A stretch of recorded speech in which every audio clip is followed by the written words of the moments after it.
ஒரு தடவை தொன்ன பிரியாணி செய்ய கத்துக்கோங்க, அடிக்கடி இந்த பிரியாணி நீங்க செஞ்சு சாப்பிடுவேன்.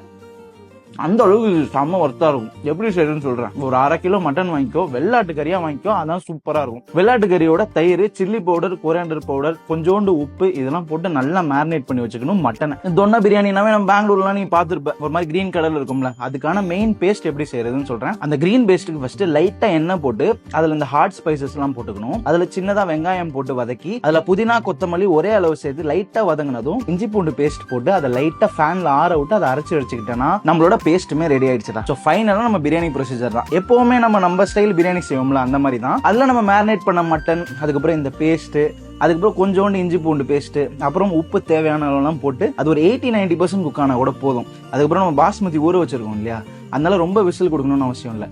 ஒரு 2 விசில் கொடுத்து அதே குக்கர் தம்ல நீ எடுத்தேன்னு வச்சுக்கோங்க, நம்ம தொன்ன பிரியாணி ரெடி. நான் பெங்களூர் போனப்போ ஒரு டைம் சாப்பிட்ட ஓஜி தொன்ன பிரியாணி அளவுக்கு டேஸ்ட் வந்துச்சுங்க. நீங்களும் கண்டிப்பா ட்ரை பண்ணி பாருங்க.